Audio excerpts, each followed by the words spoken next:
हरिओम। पिछली वीडियो में आपको बंद कैसे लगाते हैं, आँख, कान, मुख बंद, जिसमें कि आँख रूपी बंद के लिए मैंने और अपनी बहुत वीडियो में बताया हुआ है। अब आगे के बारे में आपको बताता हूँ। आँख के बाद आपका जो कान है, इसको जैसे आँख को हमने कहा था एक टक चारों ओर आप लगा के रखें, एक टक रखें, ना पलकें न हिलनी चाहिए, आंखें भी इधर उधर ना हिलें। इसी तरीके से हमारे कान जो है, हमारी श्रवण इंद्रिय जो है, इसको चारों ओर कर दें। आपको कुछ भी सुनने की जरूरत नहीं है, उसे आप अवॉइड करें सुनने को, यानी हमने कुछ सुनना ही नहीं है। आंखों से कुछ देखना नहीं है, कानों से कुछ सुनना नहीं है। फिर तीसरी इंद्री आती है हमारी मुख की इंद्री।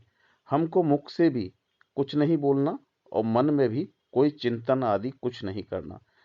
तब ये तीनों बंद एक टक हो जाते हैं, यानी स्तब्ध हो जाते हैं। जब ये तीनों बंद स्तब्ध हो जाते हैं तो आप अंतर की ओर अग्रसर हो जाते हैं। यहां तीनों के एक टक स्तब्ध होने पे अंतर प्रकट होता है। आप जो है अंतर्मुखी होने लगते हैं। अब आप अंतर्मुखी होंगे तो इससे क्या होगा, जब ये तीनों इंद्रियां एक जगह स्थिर हो जाएंगी, यानी आप इसे साधारण शब्दों में भी समझें तो ये इंद्रियां आपकी स्थिर हो जाएंगी। ये सहज योग है। सहज योग से कैसे, इसी योग से हमारे यहाँ संतों ने क्रिया योग नाम दिया, क्योंकि लोगों को सहज योग जल्दी से समझ नहीं आता था। कबीर साहब ने इस पे बहुत अच्छा वर्णन करा हुआ है ना। गोरखनाथ जी ने भी बहुत अच्छा वर्णन करा हुआ है इस पर। तो ये सहज योग से अंदर से उन्होंने कुछ युक्तियां भी निकाली, जो कि व्यक्ति को बहुत आसानी से वहां पर ले जाया जा सके। जितना उनको समय लगा इस सहज योग से वहां कुंडली शक्ति को, अपने आत्म स्वरूप को जानने के लिए, उतना समय और लोगों को ना लगे, उतना वक्त उनका खराब ना हो। तो उन्होंने कुछ युक्तियां भी निकाली और उन युक्तियों से भी वहां अंतर में उनको लेके गए। लेकिन मैं फिलहाल आपसे जो है सहज योग से ही, कि सहज योग से कैसे आप जा सकते हैं, क्योंकि जितनी सहजता में समझाया जाएगा उतनी सहजता अगर आपके मस्तिष्क में वहां समझ में आ गया तो आप भी बहुत जल्दी उतर जाएंगे। युक्ति को भी आप अंदर ही अपने आप प्राप्त कर लेंगे। मेरे को भी आपको बताने की जरूरत नहीं पड़ेगी क्रिया योग की युक्ति क्या होती है ना। कि योग विज्ञान ये एक बहुत वैज्ञानिक विज्ञान है कि आप इसको जान पाए, बुद्धि से समझ पाएंगे, तभी आप इसमें लग के जो है स्तब्ध दृष्टि और स्तब्ध कान हो जाएंगे, स्तब्ध आपका मुख होगा, तब आप अंतर की ओर आएंगे।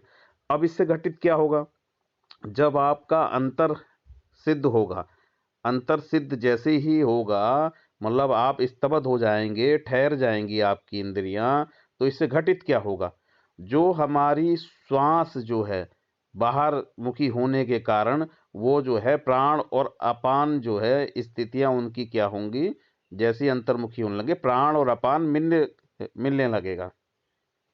प्राण अपान मिलेगा, दोनों में एक खिंचाव पैदा होंगे, ये आपस में मिलने लगेंगे, है ना। प्राण अपान मिलेंगे तो क्या होगा, समान वायु में ये मिल जाते हैं।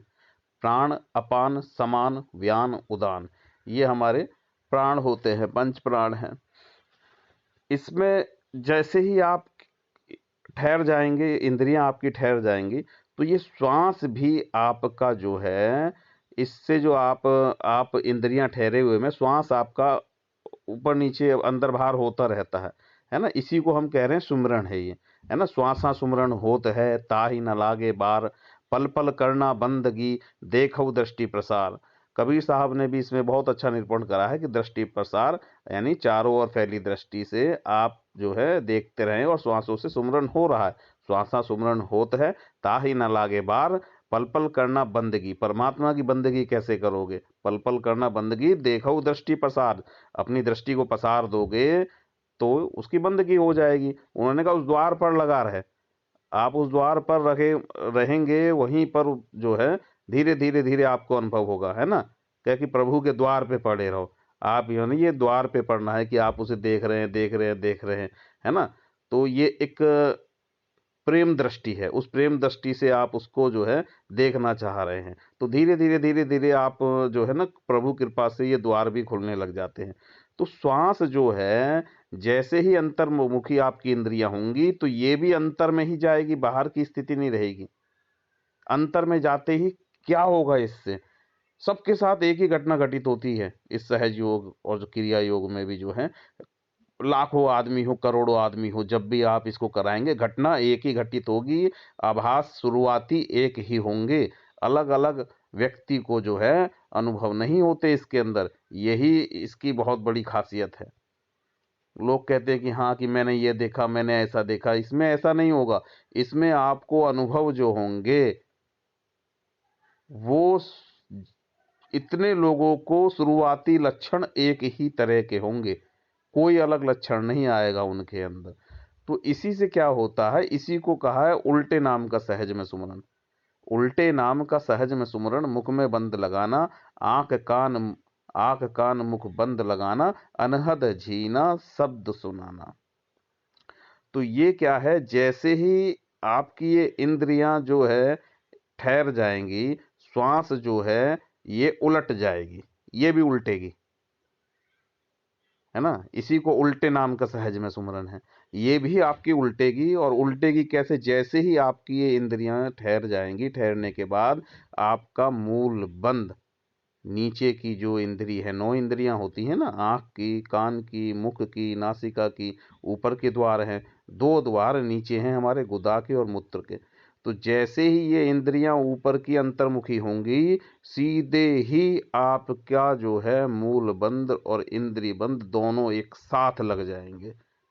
आपको लगाने की जरूरत नहीं पड़ेगी उसमें कि आप सोचे कि आपको लगाने की जरूरत पड़ेगी, कोई लगाने की जरूरत नहीं पड़ेगी। जैसे ही आप यहाँ ठहर जाएंगे, वैसे ही आपका मूल बंद और इंद्रिय बंद दोनों ही एक साथ लग जाएंगे, और आपकी प्राण ऊर्जा, आपकी कुंडली शक्ति ऊर्ध्वगमन करेगी। जब ये ऊर्ध्वगमन करती है, सबसे पहले तो आपका मूल बंद लगता है। अब जैसे ही आपका मूल बंद लगता है, यहाँ पे ये क्या करता है, आपका जो भ्रमरंध्र, जहाँ बच्चे का तालू होता है, टप टप करता है, सबसे पहले मूल और इंद्रिय बंद लगते ही आपके एकदम टक्कर ऊपर होगी, ये उस द्वार को खोलेगा। ऊपरी द्वार आपका वहां खुला होगा, और तीसरा जो है आपका आज्ञा चक्र जो है, यहाँ दबाव पड़ेगा। ये भी आपको खुलते हुए आभासित होगा कि यहाँ पर भी एक दबाव पड़ रहा है, और दिव्य गंध आना शुरू हो जाती है। बहुत दिव्य गंध आती है। आप इस पृथ्वी लोक पे इस तरह की गंध को आप कभी भी नहीं सूंघ सकते। आप मतलब बड़ी विशिष्ट गंध होती हैं। ऐसे ही आपके जो है ब्रह्मरंध्र से जैसे ही ऊपर का तालु भाग आपका खुलना स्टार्ट होता है, वहीं से फिर आपकी जिह्वा के अग्र भाग पर वहां अमृत आने लगता है। एक ऐसा स्वाद आता है जो आप इस पृथ्वी पर तो कभी भी ले ही नहीं सकते, और शरीर में एक बड़ा आनंद सा घटित होने लगता है, बहुत आनंदित। और ये एक बार होने के बाद फिर बार बार आप सोचे कि मतलब आप नहीं भी कर रहे तो भी ये अपने आप ही होता रहता है, कभी हटता नहीं दोबारा। ये स्वाद जो है आपको धीरे धीरे धीरे आप कहोगे कि नहीं, ये अपने आप भी, हम नहीं कर रहे हैं इस क्रिया को तब भी जो है आने लग गया, क्योंकि आपने ब्रह्मरंध्र के द्वार को खोलना स्टार्ट कर दिया। इसी को कहते हैं जीते जी मरना। कहते हैं ना कि मरने के बाद जब व्यक्ति मर जाता है तो क्या करते हैं, पीछे से एक बांस का डंडा लेके उसके ब्रह्मरंध्र पे मारते हैं कि इसके भाई कपाट जो है ये खोल दें, जो कि ये मुक्त हो जाए, है ना। लेकिन कबीर साहब कहते हैं मैं जीते जी मुक्त कराने की बात करता हूं। तो कबीर साहब की सहज योग की क्रिया ऐसी ही थी कि जीते जी इस ब्रह्मरंध्र को आपके खोल देते हैं। आपको कहीं जो है आवश्यकता नहीं कि कोई बाद में कहे कि जो है मरने के पश्चात मुक्ति होगी, नहीं, जीते जी कबीर साहब मुक्ति देते हैं। उनके जो ज्ञान है वो बड़ा अद्भुत है, लोग जो उसे समझ नहीं पाए। और आगे इसके बारे में आपको बताता रहूंगा कैसे इस क्रिया को परिपूर्ण और आगे बढ़ाया जाएगा। आप मेरे साथ जुड़े रहें, सब्सक्राइब करें, लाइक करें। आप जितना पसंद करेंगे मैं उतना आपको ये इस बारे में बताता रहूंगा। पर यह है कि यूट्यूब में आपको ये चीज़ें मिलेंगी नहीं, क्योंकि ये चीज़ें अनुभव की होती है। जब किसी ने अनुभव करा हो तभी तो बताएगा।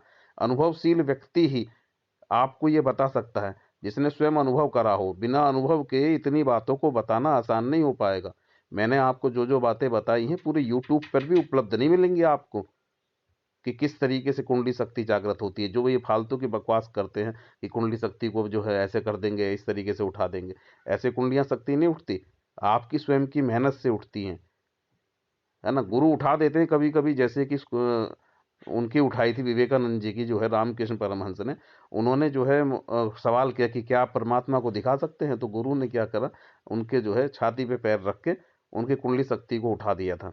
लेकिन वो कुछ समय का अनुभव था, उसके बाद जब वो नीचे गिरा तो उनको स्वयं को भी अभ्यास करना पड़ा वहां तक पहुंचने के लिए। तो अभ्यास तो आपको ही करना पड़ेगा, आप अभ्यास करें और धीरे धीरे आप इसका अनुभव ले पाएंगे। हरि ओम नारायण। आगे आपको बहुत बताता रहूंगा मैं इस बारे में, पर हाँ, यूट्यूब पर ये आपको पीछे कहीं उपलब्ध नहीं मिलेगा। पहली बार आपको इस चीज को, सहज योग को, क्रिया योग को आपको बता रहा हूं कि कैसे किस तरीके से ये आपको मिलेगा। सहज है, बहुत सहज था। कबीर साहब ने तो इतना सहज में इस चीज को बताया, लोग समझ नहीं पाए। हरि ओम नारायण, हरि ओम नारायण।